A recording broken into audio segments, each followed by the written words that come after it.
I feel like a lot of more classic plays or books even, they don't have a modern take on them, and they're not relatable to the times completely, especially with this, because Wendy's always sort of been like the damsel in distress, but she has a lot of emotion to her, and she's a person too. Welcome to Steps to the Stage, a 7th Street Community Theater podcast. Welcome to Steps to the Stage, where we talk to the community theater professionals you know and love. My name is Kirk. I'm your host for today, and we are so very, very excited to have some of the cast and the director of Lost Girl, which is one of our next productions coming up here on the Chino Children's Community Theater stage here at the 7th Street Theater. I would like to first say hello to Debbie, who is our director, but with us as well, we have Evangeline, we have Jandy, we have Sophie, and we have Gavin. Did I get that correct? Mm-hmm. Yes. Yes? Okay. You can correct me anytime during this if I say something wrong or whatever else. Welcome back. It's great to be back. All right. Debbie, thank you so much for coming, and thank you for bringing some of your wonderful cast members. Are these all cast members? Or These are all cast members, yes. Wonderful. Lost Girl, tell us about this production for those that don't know. So Lost Girl, it's the story of Wendy Darling after Neverland. It goes through her immediate return from Neverland all the way until several years after, and just the mental toll that being taken to another place, the reactions when you come back with a story like that, and how people treat you, and what you then have to unpack as you try to get over, I don't know, jump in here anytime, kids. You have to get over the trauma of Neverland in this case. Wendy is in a little bit of a mess. She has a lot to unpack. She is struggling with finding where she fits in society. She's brought the Lost Boys back with her. They're her support group.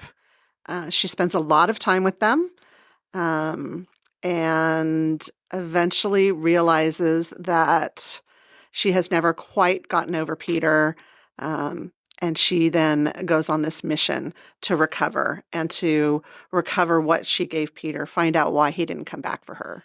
So after Peter Pan, and Yes. This is the Chronicles of Wendy, essentially, and that journey she's going on. That's Exactly. incredible. And then who's the writer, or any history on? Sure, the writer is Kimberly Bellflower. She was teaching at a university and workshopped this script. She is also the writer of John Proctor is the Villain, which is a Tony-nominated play that gained a lot of popularity this past year.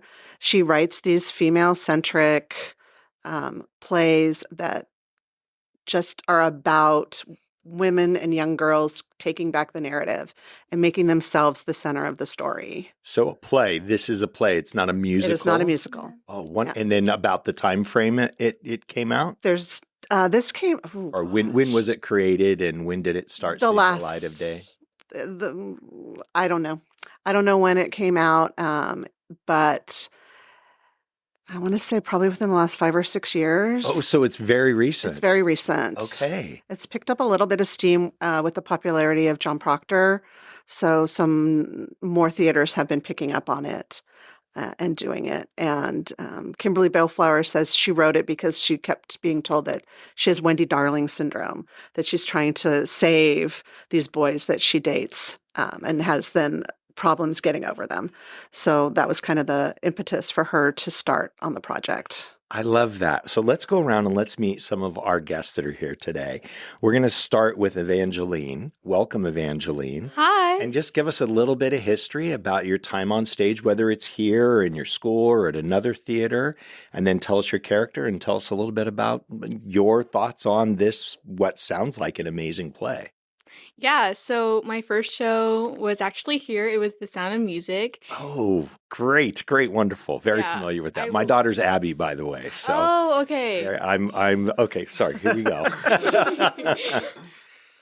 So, after I saw this production of The Nutcracker, I knew I really wanted to be on stage. Yeah. So I had auditioned for a little while and I couldn't get anything. Okay. And then I finally, It's part of the process. yeah, of course. And then I finally auditioned here for The Sound of Music, and it was one of the coolest things I've ever done. I love The Sound of Music, and It was a great production. Yes, I'm it very definitely biased, but you had several, different people playing the same character, and which we do occasionally here. And I got to see both casts, and of course having familiarity with some of the people. But that's great to hear. yeah, it was a great first show. Yeah. And then I have been doing theater for a while now after that. This is my 11th show. Oh wow, a little bit of theater. You're a pro. 11. Yeah. I love that. It is my first play, though, so I've never Okay. done a non-musical, but it's a great experience. And have as you well. done anything outside of 7th Street Theater? Yeah, so I've actually also done some shows with Valverde School of Performing Arts Wonderful. and also Junior University. Okay. Yeah, they're all like, this area is so nice, and I love 7th Yeah. Street Theater. Like, they do the best shows. I'm obsessed. Well, you're not going to get an argument from anyone here, I don't think. But thank you for sharing. And then I'm sorry, what was the character that you're playing? My character's name is Callie. Callie. And what is she in the production in the play? So she's a girl that Wendy meets. It's kind of a spoiler how Okay. she meets her. Is it okay?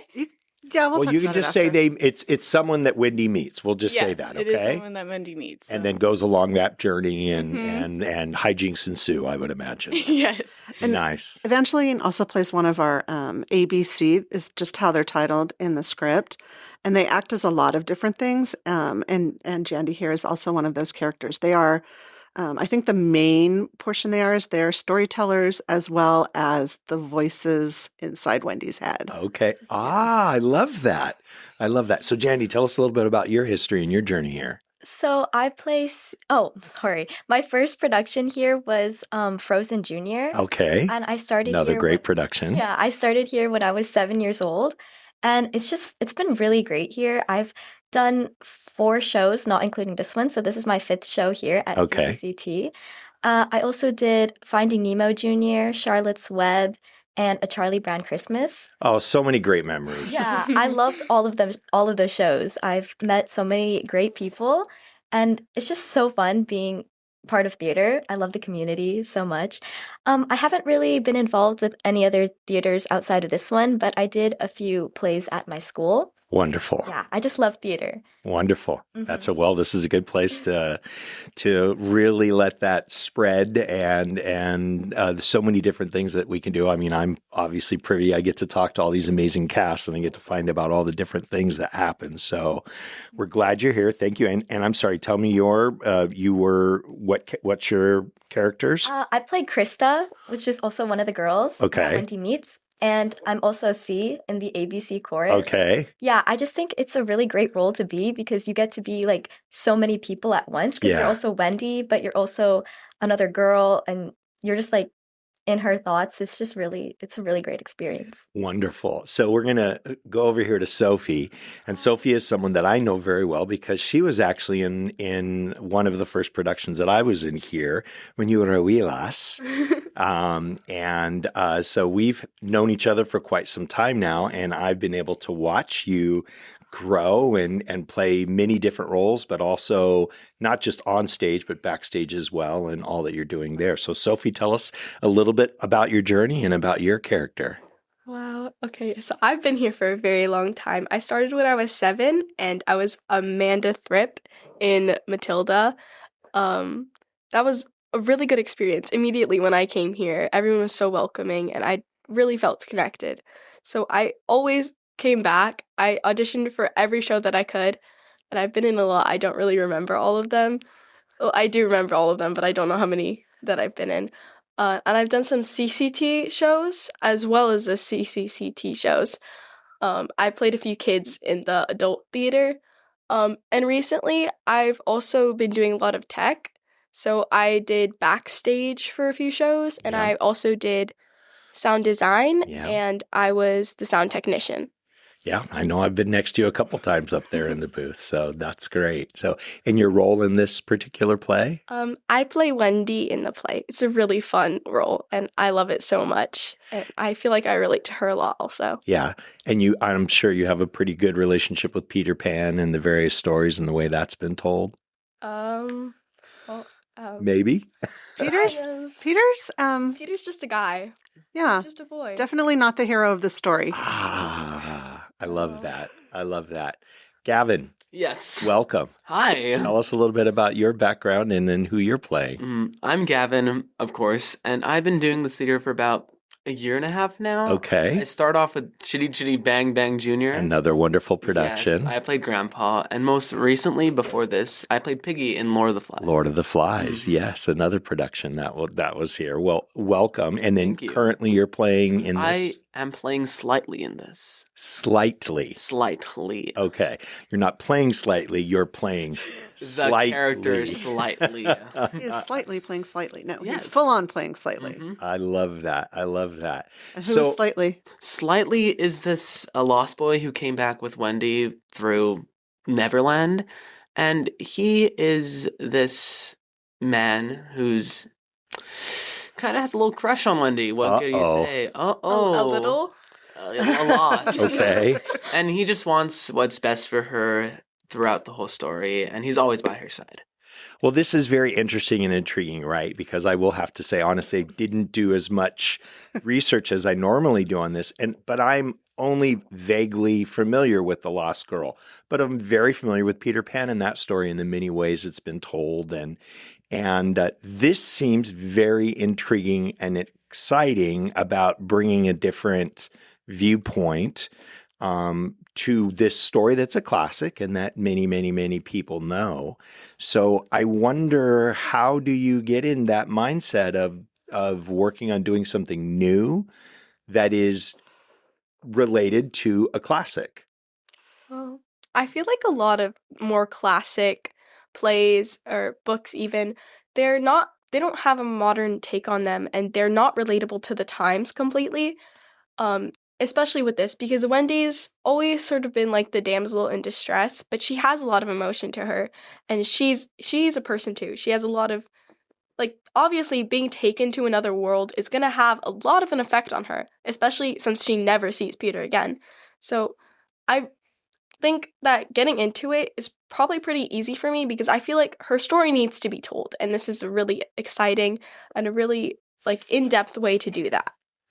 So I just now want to let you know I have the intro to the podcast right there, because I got goosebumps hearing you talk about that. And what I think the reason why is you're playing a character, Wendy, and you, when asked a question that you guys don't know what questions I'm going to ask, you eloquently explained what this is about. This play and production, especially what it means to you. So one, thank you for giving my intro to the pod. But two, thank you for so directly and succinctly, I think, giving your feelings, which I think is important for someone that's going to come and get a ticket and come and see this, to understand where you're coming from. So I really appreciate that. So thank you so much, Sophie. Thank you. We're going to move over here to the side. Let's hear a little bit more insight from you guys, knowing Peter Pan and then taking on this role and playing what seems very important for being that the relationship you have with Wendy. I'd love to hear some of your thoughts on that approach or your feelings about it. Yeah, what I love about this story is that Wendy is not one of those characters that's super strong, and she's also not one of those characters that is always needing help. And I feel like that's more realistic to girls in the real world and how a lot of girls can relate to Wendy.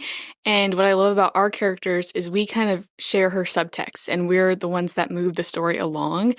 And it's a really unique way that I've never seen before to move along a story and to show how Wendy is feeling or what she's thinking about. So it's really fun.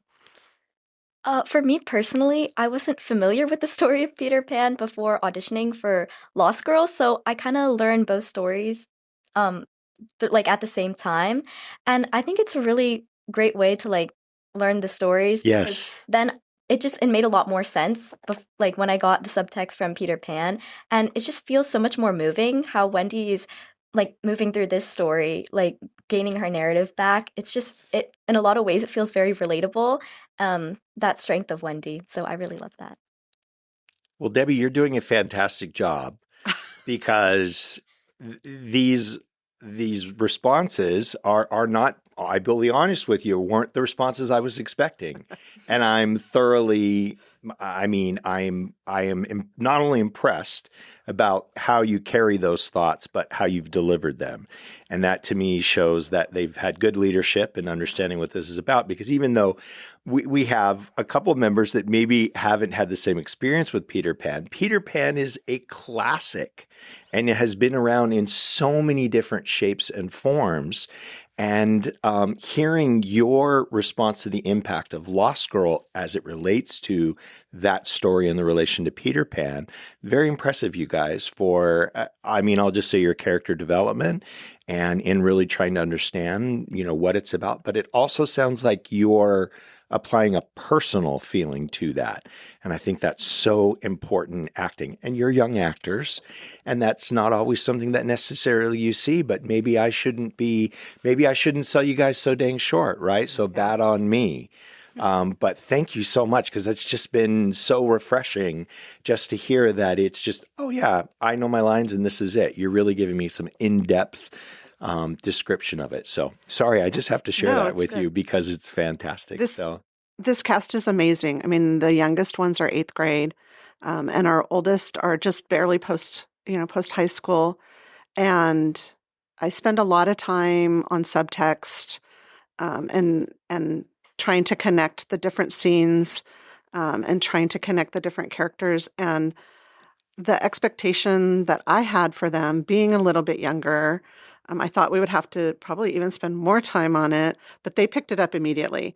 They see things that I don't see. They make connections that I maybe didn't connect. It's a beautiful script. It's incredibly well written. And in terms of those things, in terms of being able to cipher the subtext and being able to make connections between lines and situations and callbacks to different early parts of the play, later in the play, and just this build towards her self-realization. And they got it, and they are getting it, and they're doing an amazing job in then translating that onto the show. It's not an easy show to do. It's very different, I think, from what a lot of them have done before in terms of having this this chorus of ABC, as well as all the other characters have some chorus portions as well, where they are filling in the gaps in the story between the individual scenes. And I'm amazed and I'm very impressed at how quickly they got all of that. How many people are in the cast? 14. 14. Okay. Wow. And the casting process was good. You felt like you got a good representation. Oh yeah. And you were able to find those characters. Yeah. We could have gone several ways. We had a lot of people that were very strong. But, in the end, it's a puzzle and you have to fill in a lot of pieces. I'm so impressed with Sophie, especially. I have never seen her like this on stage before. The range of emotion that she has had from day one has been just spectacular. So I hope that's I hope that that's because she's connecting to her character, and she's finding the similarities. Man, she breaks us up every single rehearsal. Yeah, absolutely. Oh, that's amazing to hear. I'd like to know more about, because we talk about this a lot on our episodes, your staging, your costuming, props, things of that nature. How is that utilized, and who's part of your team? And just give us a little bit about that, Debbie. Yeah, it's very simple. The script describes it as a bare stage. We'll have a window. The window is the focal point of the stage. It is where Peter comes and goes, right? In the original story, it's that symbol of waiting for Peter to return. It's the symbol of bringing the Lost Boys back and their journey into the story. So that's the focal point. And it all takes place for the most part in Wendy's nursery, where she still is, for whatever reason. Her brothers aren't there anymore. They've moved on, but Wendy is still stuck in that nursery. So the nursery is very important. For the staging, we thought it was for the artistic design, and that's being done by Natalia Elizalde and Jack Mayo, who are former actors from 7th Street. Yes. Was that the nursery itself is caught in time, has an aged look to it. It's never been modernized from the original time period of the story. So it will be familiar to the audience. It also is going to be the same set that Peter Pan Jr. will be using, which is what's Okay. coming right after us. Yes. So we thought it was important to have the continuity between the two stories. Donna, who's directing that, and I have been working very closely together. Our master carpenter is Brian Goad, who's going to be working on both shows. We have a quick turnaround between shows. And to the extent that other settings are used in this story, we've got some actors blocks that we use to set those scenes.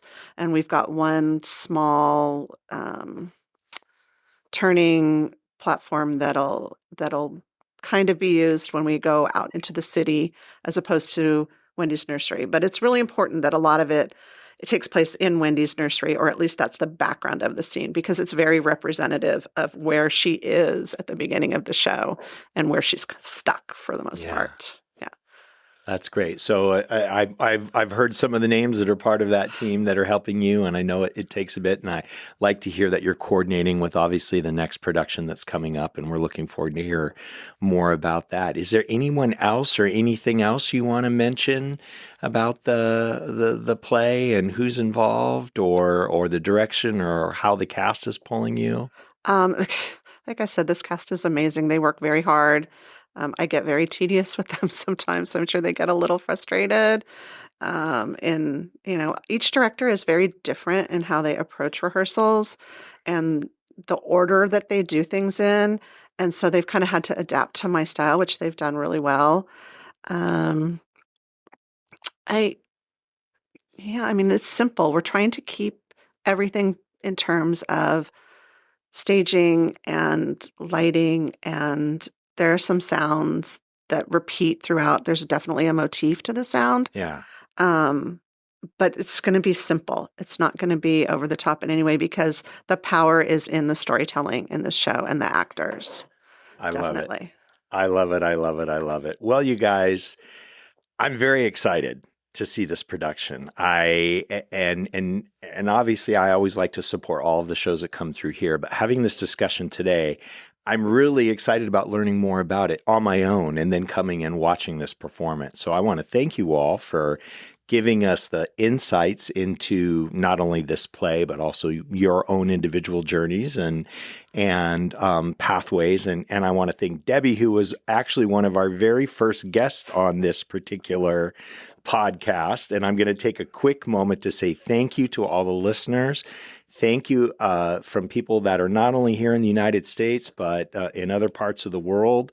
And then if you haven't seen, if you're not following us on our socials recently, we were just voted in the top 10 in California Theater Podcasts. So we're very excited about that. And we're also voted in the top 40, number 17, in Arts Podcasts. So this little Chino hometown community theater podcast that we started off with Debbie talking to us about production, and our next guest, who's Donna, talked to us about directing. And here we are. We were coming up on a pretty significant milestone in downloads and 25,000.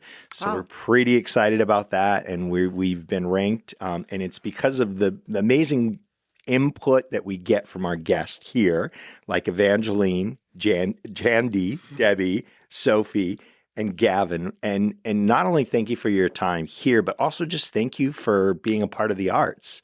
And I'm glad that it's on our theater, but we hope that it's on many other theaters, that you take this insight and your approach to your characters, and whether you're acting or whether you're running sound or directing or doing costumes or whatever, just thank you so much for all that you do. For all of our listeners out there, we do appreciate you. Please send us a note, send us a message. Let us know about your community, your theater community. What part of the world are you from? What part of the country are you from? We want to know more about community theater. So our run for The Lost Girl is going to open on the 27th of February and go through the 7th of March. Tickets are available now. You can call the box office at area code 909-590-1149, or you can visit our websites, Chino Community or Chino Children's Community. Nope, I messed it up from the beginning. ChinoChildren'sTheater.org. There you go. You can go to our website. You can give us a call. You can follow us on the socials. There's links through there as well. Get your tickets, opening up on the 27th of February. Come and see this amazing production. And thank you all so much for spending some time on Steps to the Stage. Thank you, Kirk. Thank you. Thanks for listening to Steps to the Stage, a 7th Street Community Theater podcast. Follow us on your favorite podcast platform and leave us a review and a 5-star rating. It really helps. You can also find us on Instagram, Facebook, and YouTube. Special thanks to Chino Community Theater and Chino Community Children's Theater for their generous support. And very special thank you to the listeners. Steps to the Stage was created by Joey Rice and Kirk Lane. Logo created by Marley Lane. Original music by Joey Rice. Your host, Kirk Lane. Engineer and producer, Joey Rice. Engineer and executive producer, Kirk Lane.